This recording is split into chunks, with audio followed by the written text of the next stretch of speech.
Hello बच्चों, कैसे हो। तो आज हम एक्सरसाइज 10.2 का बेसिक पढ़ेंगे। इससे पहले की वीडियो में मैंने एक्सरसाइज 10.1 पूरी कंप्लीट करा दी थी एंड उसके एग्जाम्पल्स। तो आप मेरी प्लेलिस्ट में जाकर देख सकते हैं।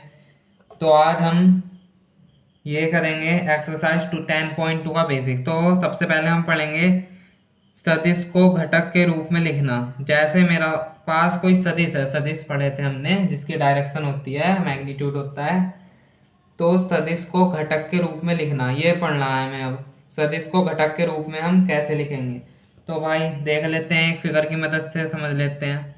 जैसे मैंने कहा ये कोई एक्स वाई जेड एक्सिस है, मैंने कहा ये कोई एक्स वाई जेड एक्सिस है, ये मैंने कहा एक्स एक्सिस है, ये मैंने कहा वाई एक्सिस है, और ये जेड एक्सिस है। और मैं एक पॉइंट ले लेता हूँ पी। एक पॉइंट ले लूँगा मैं यहाँ पर पी। मैंने लेट कर लिया एक पॉइंट, और ये मेरा बिंदु ओरिजिन है। तो मुझे ओपी फाइंड करना है। ओपी के घटक देखेंगे क्या होंगे। ये मेरा ओपी जो है, ये जो होगा मेरा, और मैं इसके निर्देशांक मान लेता हूँ एक्स वाई जेड, ये मान लेता हूँ। ठीक है, एक्स है, वाई है एंड जेड है मेरे पास, राइट। तो मुझे ओपी फाइंड करना है। ओपी का घटक क्या होंगे, इसके घटक। ओपी एक वेक्टर है, इसका सदिश है। ये मैं आर वेक्टर से डिनोट करता हूँ। तो मैं ओपी को घटक के रूप में कैसे लिखूंगा बताओ। मैं ऐसे लिखूंगा, इसके साथ इसका घटक एक्स आई कैप प्लस वाई जे कैप प्लस जेड के कैप, ऐसे लिखूंगा मैं इसे। और ये क्या है, मेरा आर वेक्टर है, तो आर वेक्टर से डिनोट हो रहा है, तो मैं इसे आर वेक्टर के इक्वल भी लिख सकता हूँ।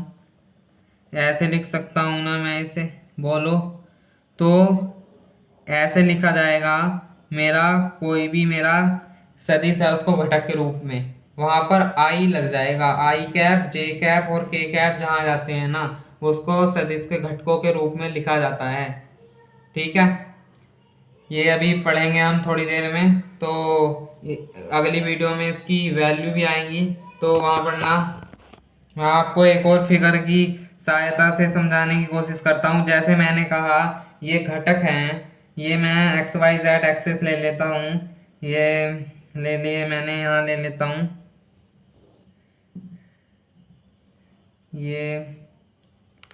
ये बना ली मैंने। ये है मेरा एक्स एक्सिस, ये है मेरा वाई एक्सिस, और ये है मेरा जेड एक्सिस।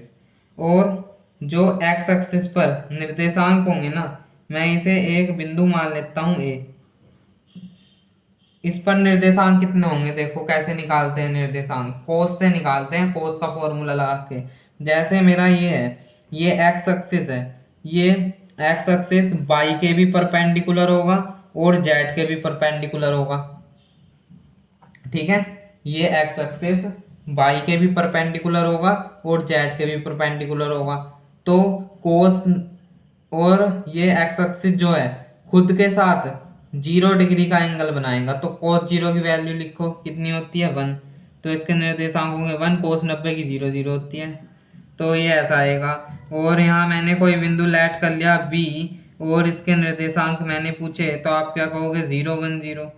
भाई कोस जो ये है, ये बाई एंगल है ना, बाई के साथ ही तो सिर्फ 1 बनाएगा ये, नहीं तो इसके साथ 0 बनाएगा, ये परपेंडिकुलर होता है। और इसके पूछे मैंने, इसे मैंने सी लेट करा कोई बिंदु, तो इसको आप क्या कहोगे, ये होगा मेरा 0 0 1, यही तो होगा। तो ये ऐसा आएंगे।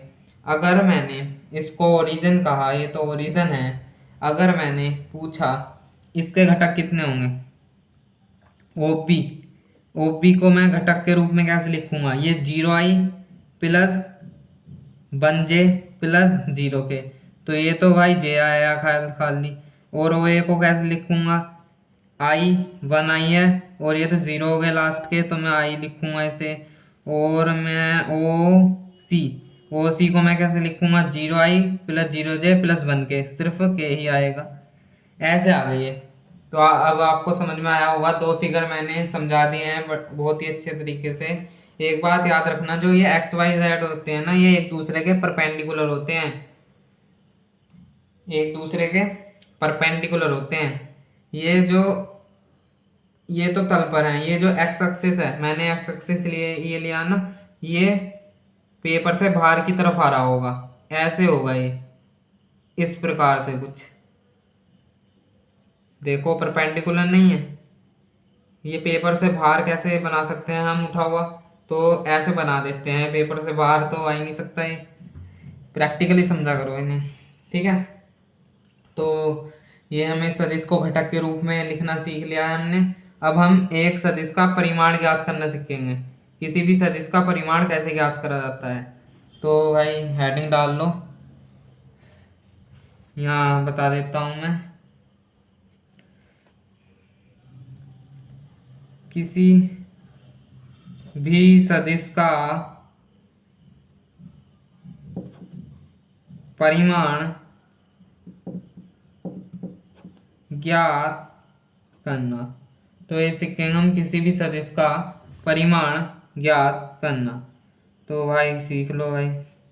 तो कोई भी हमारा सदिश है, कोई भी मेरा सदिश है, जैसे मैंने लिया, ये ले लो, जैसे मैंने ए वेक्टर ले लिया, ओपी वेक्टर ले लो, चलो ओपी वेक्टर ये वाला ले लिया मैंने, एक्स आई कैप प्लस वाई जे कैप प्लस जेड के कैप। तो मैं इसका परिमाण कैसे ज्ञात करूंगा, मैग्नीट्यूड। परिमाण को इंग्लिश में क्या कहते हैं, मैग्नीट्यूड कहते हैं, मैग्नीट्यूड। तो मैं, और इसका जो रिप्रेजेंट करते हैं इसे, मैं इसे कैसे ज्ञात करूंगा, ऐसे ज्ञात करूंगा मैं इसे ओपी का वेक्टर। इनके जो आई का कंपोनेंट्स हैं, ये एक्स जे का ये जो कंपोनेंट्स है और के का कंपोनेंट्स है, इनका स्क्वायर का एडिशन, भाई जोड़ दो, और उसका अंडर रूट, ऐसे फाइंड आउट होता है मुझे परिमाण किसी भी वेक्टर का। आई होगी बात समझ में। जो ये मेरे आई हैं, जे हैं, के हैं, इनके कंपोनेंट्स के स्क्वायर का एडिशन और उसका ऊपर से स्क्वायर रूट, ये होता है मेरा किसी भी सदिश का परिमाण। इस सूत्र से ज्ञात कर दोगे। अब हम पढ़ेंगे एक अदिश्य सदिश का गुणन। हम एक अदिश्य सदिश का गुणन कैसे कर सकते हैं, तो पढ़ते हैं।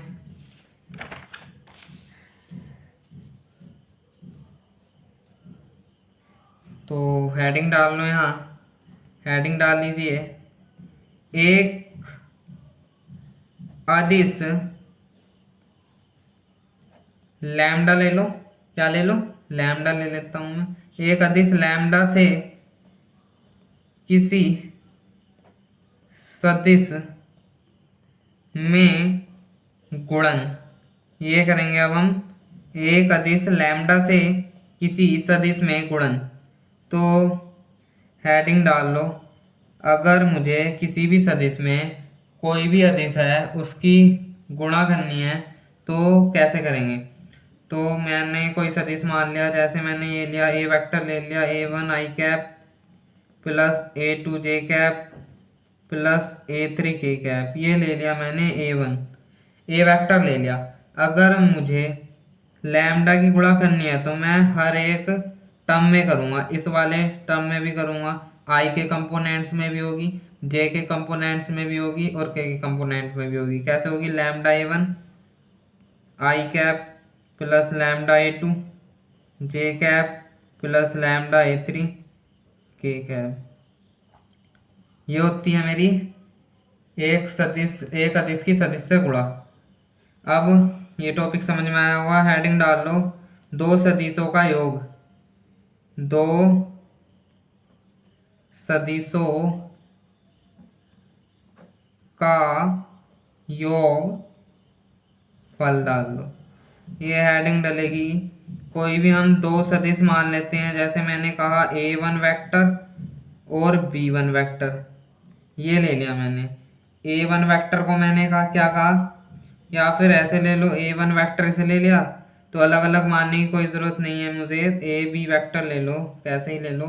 A वेक्टर लिया और B वेक्टर लिया, मैंने दो लिए ये। इसको मैंने क्या कहा, ये मैंने ले लिया A1 i cap plus A2 j cap plus A3 k cap, and ये मैंने ले लिया B1 होगा ना, बी है ना इधर, B1 i cap plus B2 j cap plus B3 k cap. अगर मुझे इन दोनों का एडिशन करना हो ऐसे, ए वेक्टर प्लस बी वेक्टर, ये बन नहीं है, तो मैं कैसे करूँगा? तो ऐसे करेंगे, आई के कंपोनेंट्स को जोड़ना होगा और जे के कंपोनेंट्स को जोड़ना होगा और के कंपोनेंट्स को जोड़ना होगा। जैसे मैं कह दूं आई के कंपोनेंट्स को जोड़ो, ऐसे लिखेंगे से A1 प्लस B1, ये तो आई आ गया, आई के कंपोनेंट्स जुड़ गए। फिर जे के कंपोनेंट्स को जोड़ो, ये ऐड कर दिए हमने जे के कंपोनेंट्स। फिर के कंपोनेंट्स को जोड़ो, ये ऐड कर दिए मैंने के कंपोनेंट्स, ये हुआ। तो ये आया मेरा एडिशन, मेरा ऐसे होता है किसी भी सदिश का। अब क्या पढ़ेंगे, अब हम दो सदिशों का अंतर। अंतर भी ऐसे ही होता है, बस वहाँ माइनस आ जाता है जब अंतर है। तो दो सदिशों का अंतर मतलब घटाना कैसे पढ़ेंगे? अगर मैंने A1 और A2 लिए, A1 ए वेक्टर मान लो और एक बी वेक्टर मान लो, या A1 A2 मान लो, कुछ भी मान लो, तो ये होगा A1 i cap plus A2 j cap plus A3 k cap, ये होगा राइट। अब इसका लिया मैंने B1 क्या होगा मेरा, V1 i cap plus B2 j cap plus V3 k cap, right. अगर मैं इन दोनों को ऐड करना चाहूँ तो कैसे? ऐड तो मैंने सीख लिया, अब मैं अंतर करना है, तो ए वेक्टर माइनस बी वेक्टर, आई के कंपोनेंट्स को अलग घटाएंगे, जे के कंपोनेंट्स को अलग घटाएंगे, के कंपोनेंट्स को अलग घटाओ। A1 माइनस B1, ये इंटू में आई कैप आ गया, इसको अलग घटाओ, ऐसे आएगा, इसको अलग घटाओ भाई, ये आएगा मेरा ऐसे कुछ। तो भाई अंतर हम ऐसे करेंगे, जोड़ और अंतर एक ही जैसा होता है। तो सदिशों का योगफल सीख लिया हमने, दो सदिशों का अंतर सीख लिया है। अब मेरा अगला टॉपिक है सदिश योगफल, एडिशन ऑफ वेक्टर्स लो सिखा दूं क्या? बहुत ही सिंपल है, एडिशन ऑफ वेक्टर। अगर मेरा एडिशन ऑफ वेक्टर करेंगे, वेक्टर्स का एडिशन कैसे करेंगे हम, तो ये सिखा दूं, देखते हैं।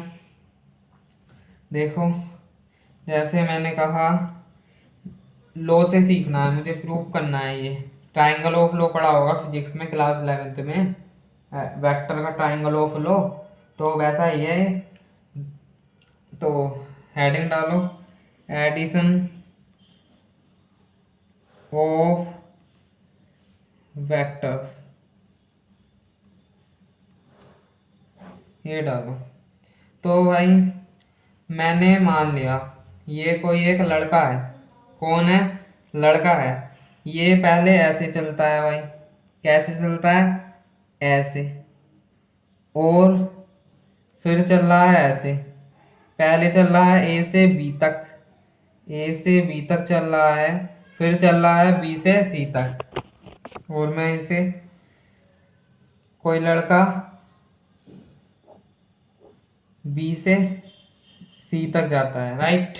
तो मैं ए से बी, ए बी वेक्टर क्या होता है यहाँ, ए बी वेक्टर जो होता है ए से बी तक विस्थापन, बी तक विस्थापन,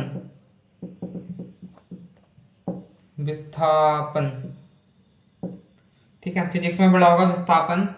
ये विस्थापन की डेफिनेशन भी याद होगी कि कोई बिंदु ए है, एक बिंदु से दूसरे बिंदु तक जाने में जो कम से कम दूरी तय की जाएगी उसे ही हम विस्थापन कहते हैं, ठीक है। तो ए से बी तक गया और बी से सी तक गया, तो मैंने इसे माना, मैंने इसे लेट करा, इसे मान लिया मैंने ए वेक्टर और इसे लेट कर लिया मैंने बी वेक्टर। अब मैं इनको ऐड करना चाहता हूँ, तो इनका एडिशन परिणामी सदिश जो आएगा मेरा ये वाला आएगा, बताओ, यही वाला तो आएगा मेरा, यही वाला तो आएगा। तो मैं इसे अब कैसे लिख सकता हूँ, इसे मैंने आर वेक्टर मान लिया, तो ये जो आएगा मेरा ए वेक्टर और बी वेक्टर, ये जो आया मेरा इन दोनों का ऐड आया, तो मैं इसे ऐसे लिख सकता हूँ ए वेक्टर प्लस बी वेक्टर। बोलो लिख सकता हूँ नहीं लिख सकता हूँ? ये होता है मेरा addition of vector triangle of law, पढ़ा होगा आपने, राइट। अगर मैं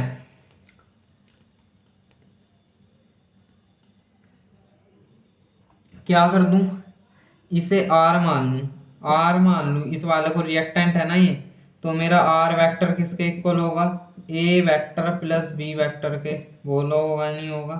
तो मैं इसे ऐसे लिख सकता हूँ ना, लिख सकता हूँ ना। तो मेरा ये एडिशन ऑफ वेक्टर है, ये बता दिया कैसे जुड़ेगा। तो हमेशा याद रखना, जो ये होता है ना मेरा, कोई भी दो वेक्टर दिए हुए हैं, जैसे मैंने आपको एग्जांपल के तौर पर कहा, ये वेक्टर दिया हुआ है मेरा ए और ये वेक्टर दिया हुआ है मेरा बी, तो हम इन दोनों को कैसे मिलाएंगे, हमेशा वेक्टर ए का जो अंतिम बिंदु है ना ये वाला, और वेक्टर बी का जो ये प्रारंभिक बिंदु है, इन दोनों को मिलाते हैं। जैसे मैं इसे मिलाना चाहूँ तो ऐसे मिला सकता हूँ भाई, मिल गया, इसका अंतिम बिंदु इसके प्रारंभिक बिंदु से मिला।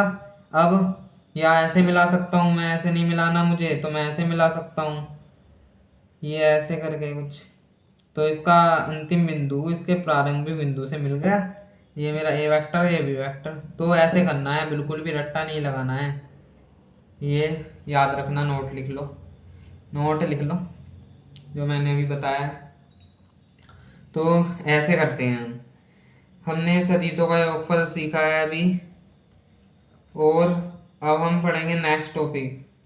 एनसीईआरटी बुक में आपका नेक्स्ट टॉपिक है ये दो बिंदुओं को, इससे पहले है हमारा किसी भी सदिश के अनुदिश मात्रक सदिश ज्ञात करना। तो करते हैं इसे, नेक्स्ट पेपर ले लेता हूँ मैं।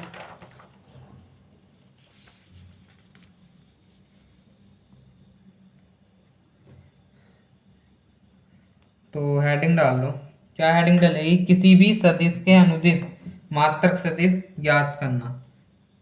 डाल लीजिए, किसी भी सदिश के अनुदिश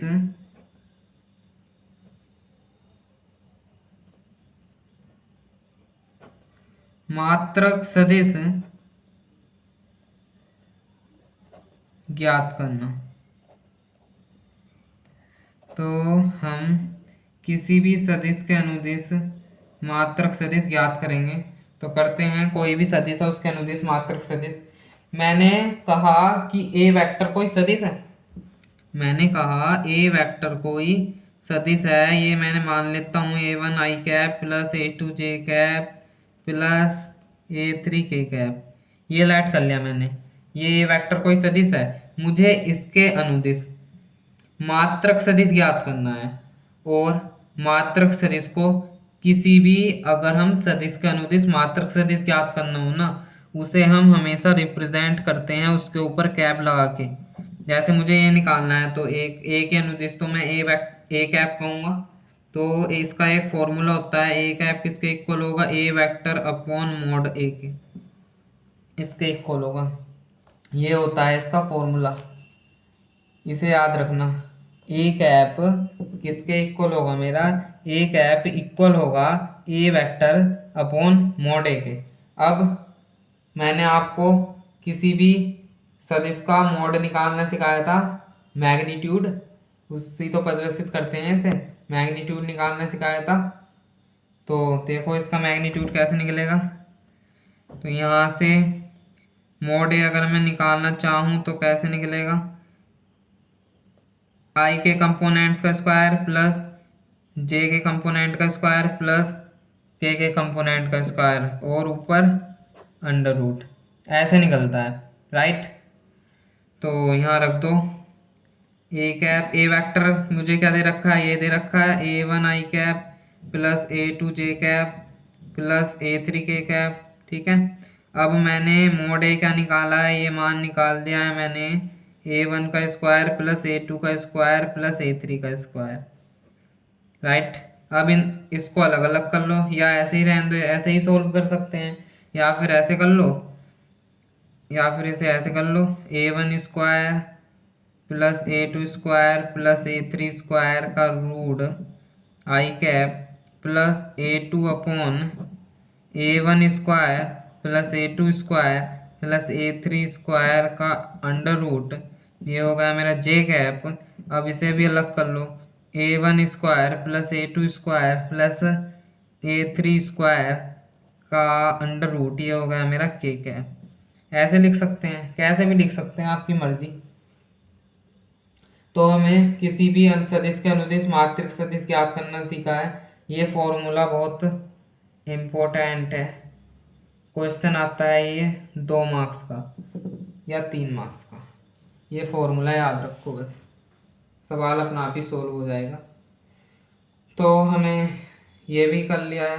अब हम पढ़ेंगे दो बिंदुओं को मिलाने वाला सदिश। हेडिंग डालो, दो बिंदुओं को मिलाने वाला सदिश।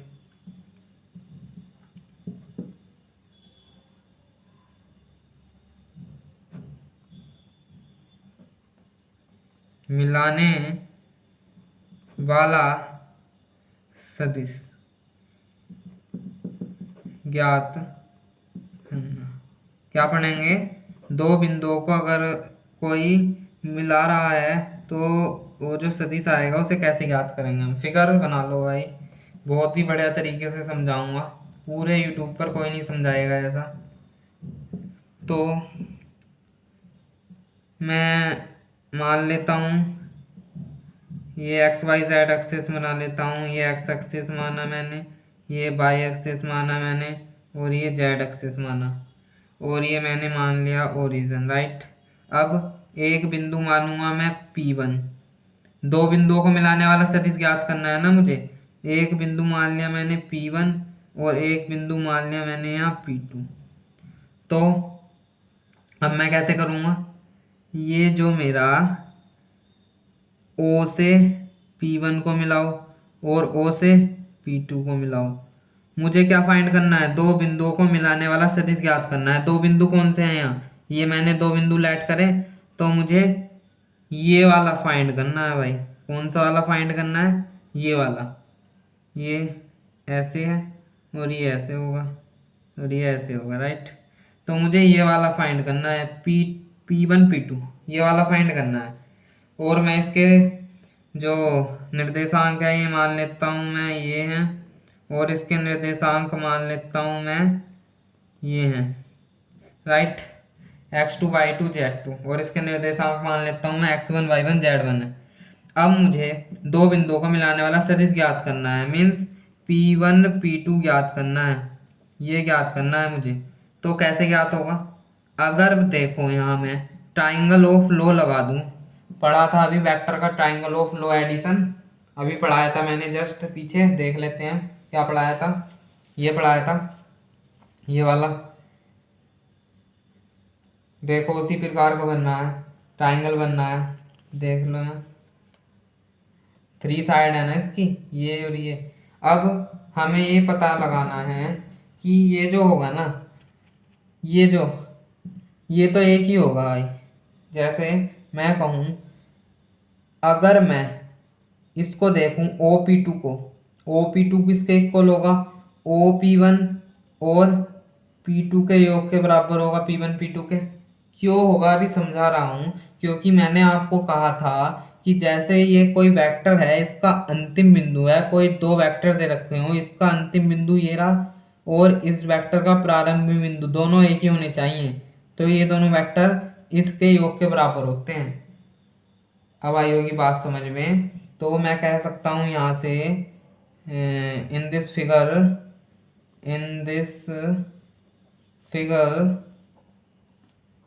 वी कैन से दैट, तो क्या होगा, जो मेरा OP2 होगा, OP2 वेक्टर किसके इक्वल होगा, OP1 प्लस P1 P2 के, OP1 प्लस P1 P2 के होगा, राइट। अब मुझे यहाँ से P1 P2 ज्ञात करना है, तो मैं कैसे करूँगा, तो मैं OP1 को इधर ले आऊँगा, OP2 में से OP1 ऐसे ऐसे ज्ञात होता है बेसिकली। बेसिक समझ लो। अब मैं आपको एक ट्रिक बताता हूँ, इसकी ट्रिक क्या है। ट्रिक बेसिक याद रखना जरूर। ट्रिक ऐसी है इसमें, अगर मुझे क्या ज्ञात करना है, P1 P2, तो मुझे लास्ट वाले में से शुरू वाले को घटाना होगा। जैसे मेरा पास ये है, बस मुझे इसके साथ O ले लेना है, OP2 माइनस OP1 ऐसे घटाना है। जैसे और समझा देता हूँ मैं आपको। जैसे मुझे याद करना है Q1 Q2, Q1 Q2, तो मुझे OQ2 में से OQ1 घटाना है। जैसे मुझे याद करना है PQ, PQ, तो मुझे OQ में से OP घटाना है। जैसे मुझे याद करना है AB, तो मुझे OB में से OA घटाना है। तो हमारा सब में से क्या घटा है, ये OB लास्ट वाले में से शुरू वाली तो घटा है, बस बीच ओरिजिन तो लेना ही पड़ेगा। ओरिजिन तो लेना ही पड़ेगा क्योंकि ओरिजिन से ही तो जाते हैं ये पॉइंट्स जो भी होते हैं, तल में ही तो होते हैं ये। जैसे मैंने कहा आपको एक्स वाई जेड, ये कोई मैंने लिए 3 एक्सिस लिए, 3D ज्योमेट्री है, तो मैंने बिंदु जो मानने पड़ेंगे मुझे इसके एक्सिस पर मानने पड़ेंगे, इसके तल पर मानने पड़ेंगे। तो मैंने यहाँ कोई 2 बिंदु लिए, तो इससे दूरी याद करनी थी मुझे, तो मैंने ऐसे फाइंड कर दी। तो ऐसे लिख सकते हो, यह है मेरी 5G ट्रिक, 5G ट्रिक। तो ऐसे कर सकते हो या तो आप।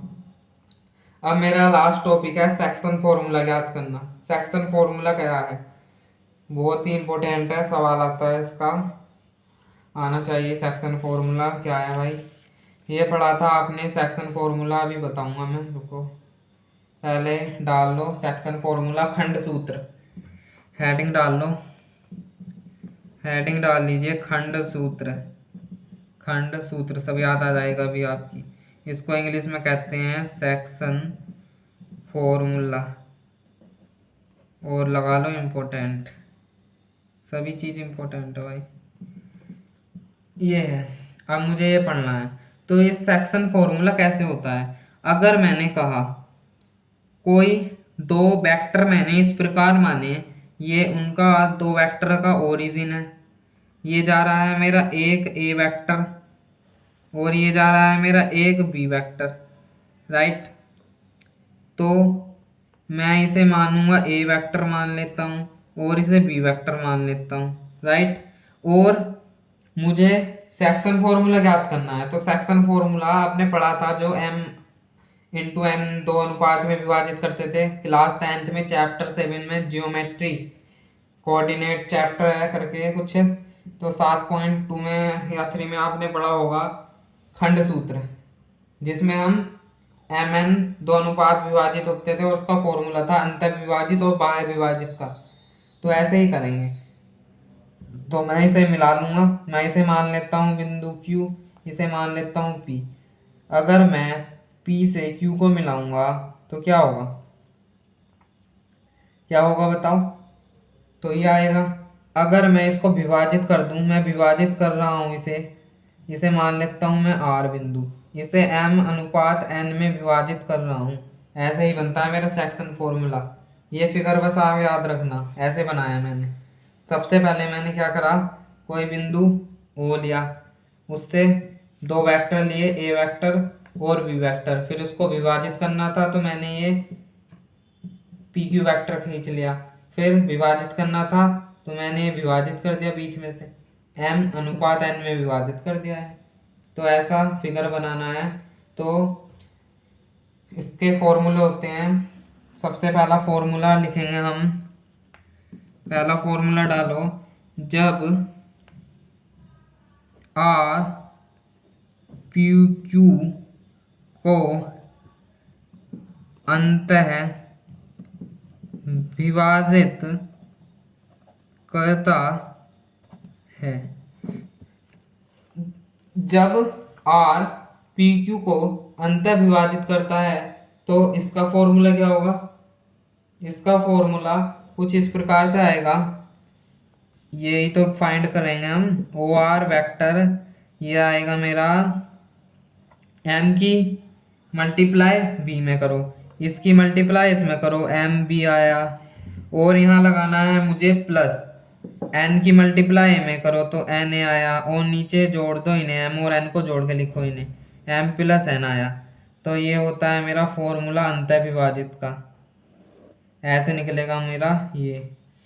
अब दूसरा फॉर्मूला देखो, जब आर पी क्यू को बाह्य विभाजित करता है, बाह्य विभाजित करता है तो क्या होगा, जब बाह्य विभाजित करता है तो मैं कहूँगा जो मेरा ओ क्यू होगा, सॉरी ओ आर ही तो है, ओ आर होगा बी, बस कुछ नहीं करना, बाह्य विभाजित में यहाँ माइनस लगा देना है, या प्लस जहाँ आ रहे हैं इनकी जगह माइनस लगा देना, और कुछ नहीं करना।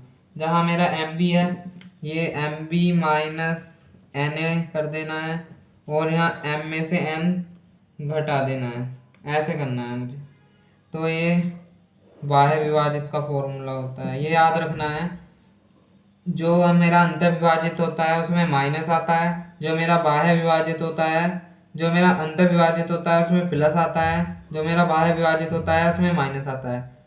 और इस फिगर से याद रखना, एम की बी में मल्टीप्लाई प्लस एन के एक ए में मल्टीप्लाई, और एम एन को जोड़ना है नीचे हर में। तो ये फॉर्मूला है, और इस पर सवाल हैं कुछ, ये कल करेंगे। तो आपके 10.2 का जो बेसिक था वो सारा पढ़ा दिया है, सवाल में दिक्कत नहीं होगी। अब कल से एग्जाम्पल और एक्सरसाइज शुरू करेंगे।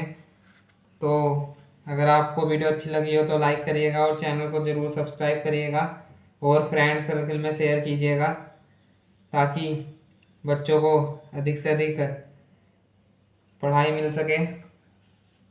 तो इस वीडियो को यहीं एंड करते हैं।